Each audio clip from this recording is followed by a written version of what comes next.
Hello, good morning, class 11th B student. I am your business studies teacher.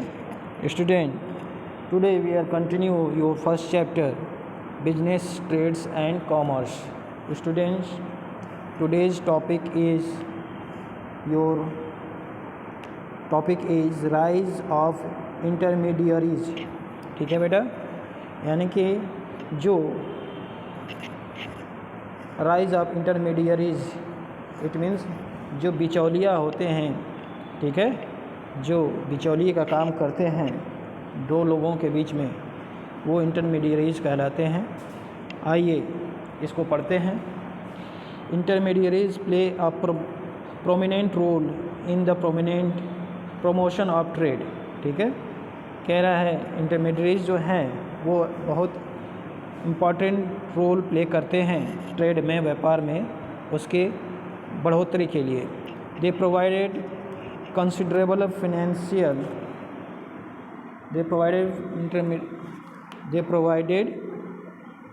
considerable financial security to the manufacturers by assuming responsibility for the risk involved, especially in foreign trade। ये वस्तुतः financial security प्रदान करते हैं manufacturer को, और इसलिए भी important है क्योंकि ये रिस्क उठाते हैं फॉरेन ट्रेड के लिए। ठीक है, किस लिए रिस्क होता है, यानी कि ये अपनी पूंजी लगाते हैं। ठीक है, यदि मैन्युफैक्चरर अपनी पूंजी लगाता है तो उसे ये भय सताता है कि क्या उसका माल बिक पाएगा या नहीं। तो बिचौलिया क्या है, बिचौलिया क्या करता है, इनकी हेल्प करता है फॉरेन ट्रेडर्स को इनका माल बेचवाने के लिए। ठीक है, it comprised commission agents, brokers and distributor both for whole sales and retail goods.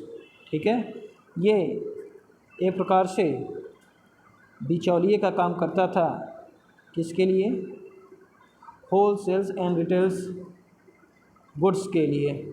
And expanding trade brought in huge amount of silver bullions into Asia and a large share of bullions gravitated towards India. It means व्यापार बढ़ने से Asia में बड़े पैमाने पर gold और silver का flow Bharat के तरफ हुआ, एशिया की तरफ हुआ, और इसका असर भारत में भी दिखा है। यानी कि भारत में भी क्या है, गोल्ड और सिल्वर का प्रभाव, यानी कि एक प्रकार से आयात हुआ। ठीक है, यानी कि उस समय, उस टाइम में व्यापार सोने और चांदी के रूप में किया जाता था, के बदले में व्यापार किया जाता था। द इंस्टीट्यूशन ऑफ जगत सेठ also developed and exercise great influence during the Mughal period and the days of the east India company. ठीक है, और इसी के साथ साथ जगत सेठ का भी उत्थान हुआ, और यह उत्थान आप मुगल्स और ईस्ट इंडिया कंपनी के समय देख सकते हैं। जगत सेठ का ये भी क्या बेटा, ऋण उपलब्ध कराता था। Bankers begin to act as trustee and executors of endowments. Foreign trade was financed by loans.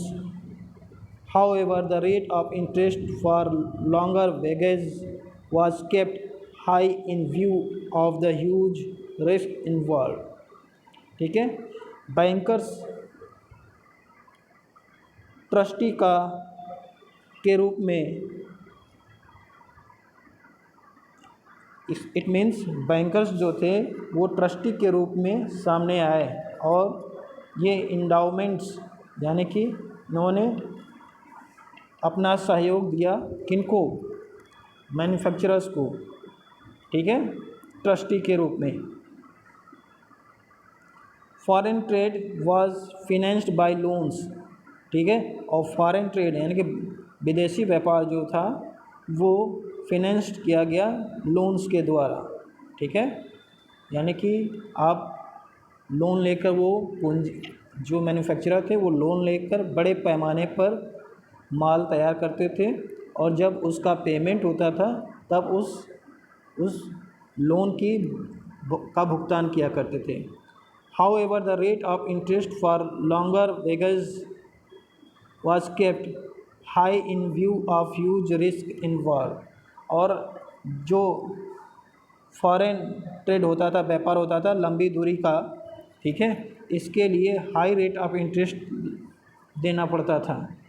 ठीक है, क्योंकि इसमें रिस्क इन्वॉल्व होता था कि लंबी यात्रा में आपको अपना माल भेजना पड़ता था। खुदा न खास्ता यदि उस यात्रा में कोई अनहोनी हो जाती तो उनका माल व्यर्थ हो जाता। इस कारण इस रिस्क को लेते हुए, इस रिस्क को देखते हुए जो लोन उपलब्ध कराते थे वो उसके लिए हाई रेट ऑफ इंटरेस्ट लेते थे। The emergence of credit transaction and availability of loans and advance enhanced commercial operation। ठीक है, जैसे emergence of credit transaction and availability of loans. ठीक है, कह रहा है जैसे उधारी खाता जो होता है, उधारी सौदा होता है, यानी कि उधार लेकर सौदा करना, इनका उत्थान हुआ, यानी कि उधार देने वालों का उत्थान हुआ। और ईज़िली अवेलेबिलिटी ऑफ लोन्स, यानी लोन देने वालों का भी क्या है, ईज़िली अवेलेबिलिटी हो गई। इससे कॉमर्शियल ऑपरेशन सुगम हुआ, यानी कि वाणिज्यिक तंत्र सुदृढ़ हुआ। द इंडियन सब continent enjoy the fruits of favourable balance trade. और इंडियन सब कॉन्टिनेंट में इससे, इन सभी के उत्थान से व्यापार में इसका लाभ मिला। Where exports exceeded imports with large margin and the indigenous banking system benefited the manufacturers. ठीक है, जबकि यहाँ आप देख सकते हैं, बता रहा है इस लाइन में कि यहाँ पर यानी कि इंडियन सब कॉन्टिनेंट में देखा जाए तो एक्सपोर्ट की तुलना में, ठीक है, नहीं, इंपोर्ट की तुलना में एक्सपोर्ट ज़्यादा होता था।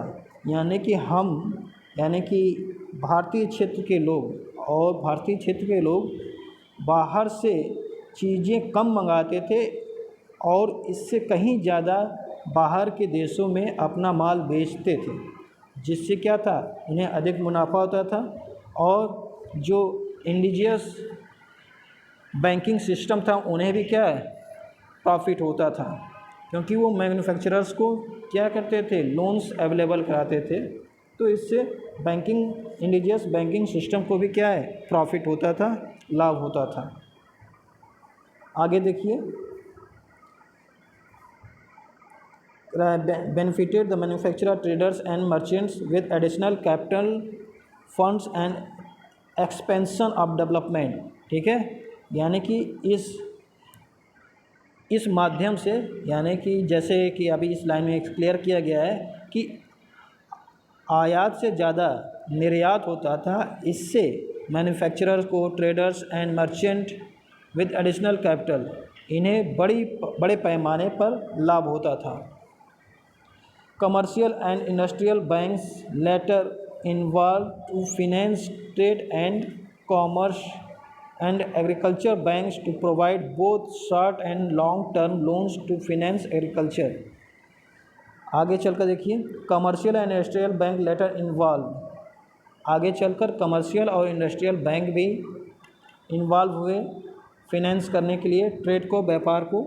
और agriculture banks also provide both short and long terms loan to finance agriculturist. और एग्रीकल्चर बैंक भी आगे आए और उन्होंने कृषकों को शॉर्ट टर्म और लॉन्ग टर्म्स के लोन अवेलेबल कराए। ठीक है, आइए, क्योंकि व्यापार में इन किसानों की भी अहम भूमिका होती थी। यदि आप साउथ में जाएं तो साउथ में मसालों का खेती होती थी, तो उनके लिए ऋण उपलब्ध कराना ज़रूरी था, इसलिए ये एग्रीकल्चर्स बैंक सामने आए उन्हें लोन्स अवेलेबल कराने के लिए, क्योंकि साउथ से मसालों का बहुत ही बड़ी मात्रा में निर्यात किया जाता था। ठीक है, एक्सपोर्ट किया जाता था। आइए, नेक्स्ट हेडिंग है transport. Transport by land and water was popular in the ancient time. ठीक है, एंशियंट टाइम में ट्रांसपोर्ट लैंड और वाटर वेज दोनों ही माध्यम से हुआ करता था। Trade was mentioned by both land and sea. ठीक है, और ट्रेड जो व्यापार है वो इन दोनों माध्यमों के द्वारा ही होता था।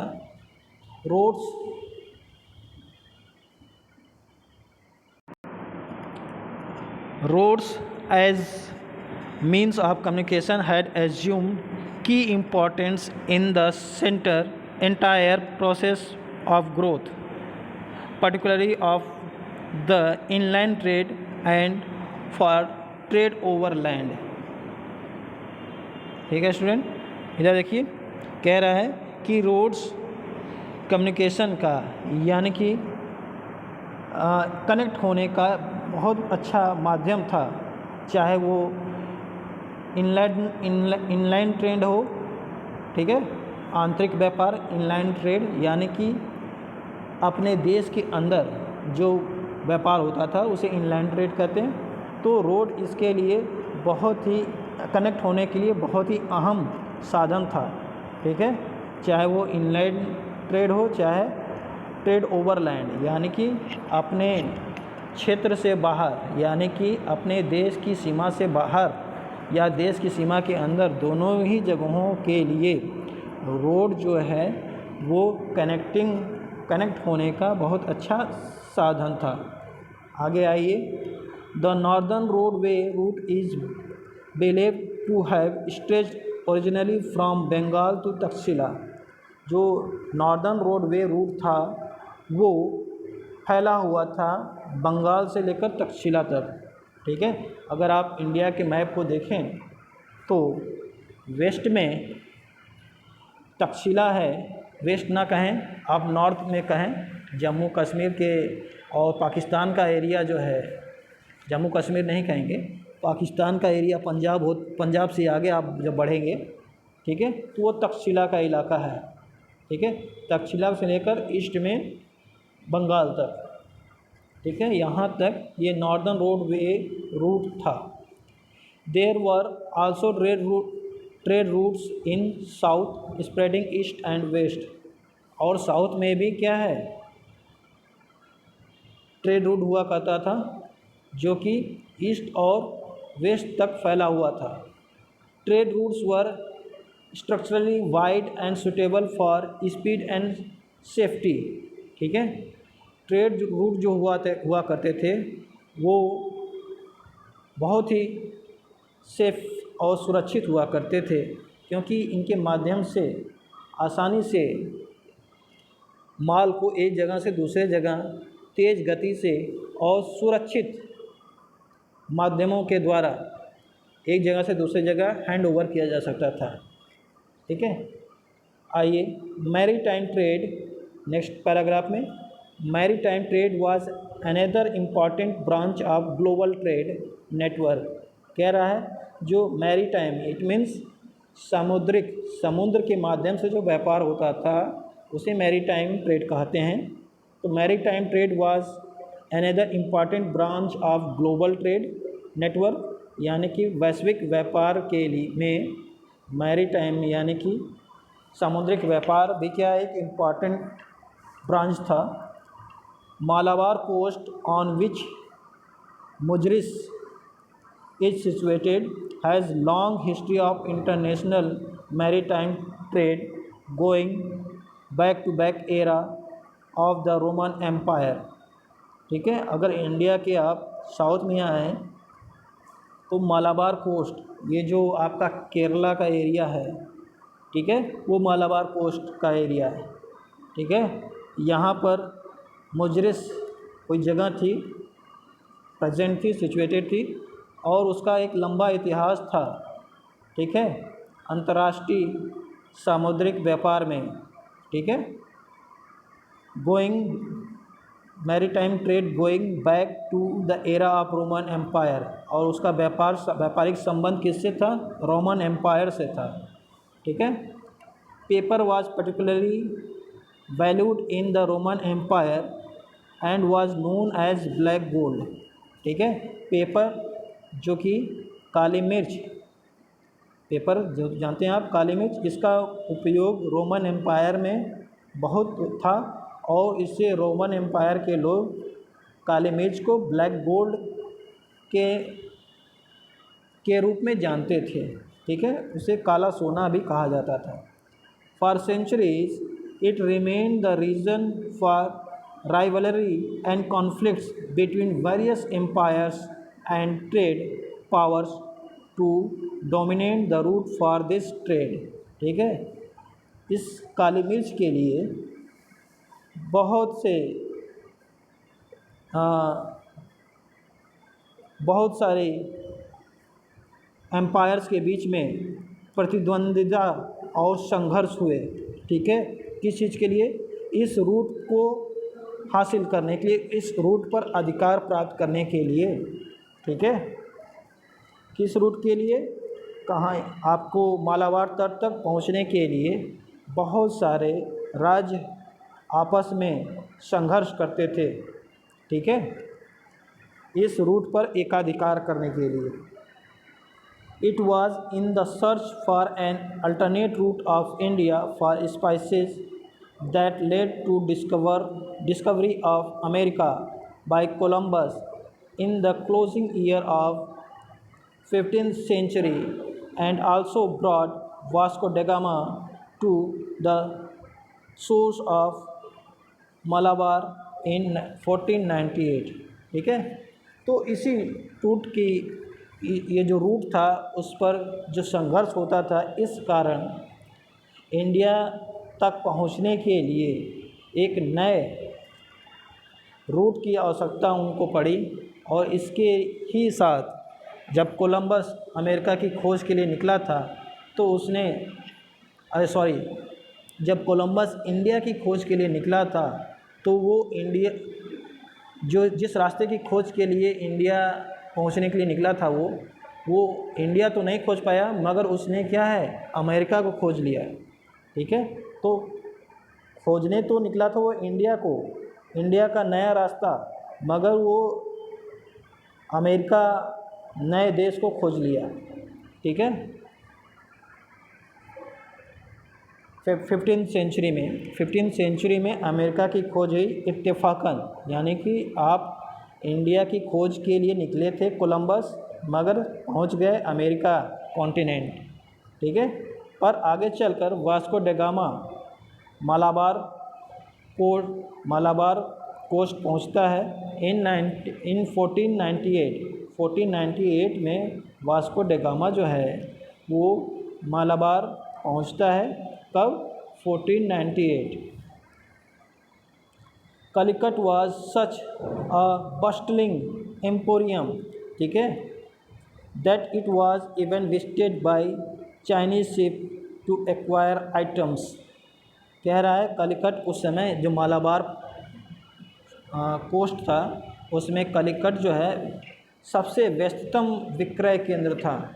विक्रय केंद्र यानी कि वहाँ खरीद फरोख्त हुआ करती थी। Chinese ship to acquire items like frankincense and मायर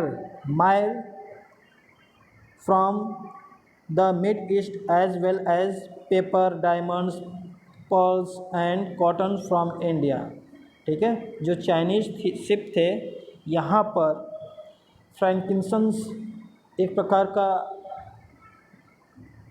जैसे यहाँ दिया है एसेंशियल ऑयल, ठीक है, तेल होता था जिसको बहुत सारी चीज़ों को बनाने के लिए यूज़ होता था। मायर भी एक प्रकार का फ्रेगनेंट है। Resin used in perfumes medicines, जिसका प्रयोग परफ्यूम्स और मेडिसिन्स के रूप में किया जाता था। From the middle east as well as, और ये चाइनीज़ शिप इसको मिडिल ईस्ट से लाते थे।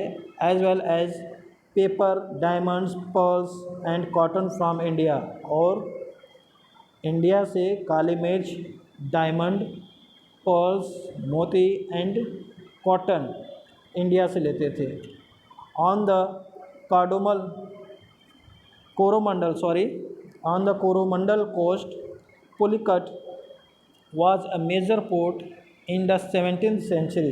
और कोरोमंडल कोस्ट बेटा, जब आप साउथ इंडिया में आते हैं तो तमिलनाडु वाला एरिया जो है पोर्शन ईस्टर्न साइड, वो कोरोमंडल कोस्ट है, ठीक है। यहाँ पर पुलिकट एक मेजर पोर्ट हुआ करता था 17th सेंचुरी में। Textiles were the principal export from Pulicat to south Asia, और यहाँ से पुलिकट से, ठीक है, टेक्सटाइल्स यानी कि कपड़े साउथ एशिया के लिए एक्सपोर्ट किए जाते थे, ठीक है। तो बेटा ये आपका ट्रांसपोर्ट हुआ, ठीक है, कहाँ कहाँ से भारत से किस रास्ते से होकर व्यापार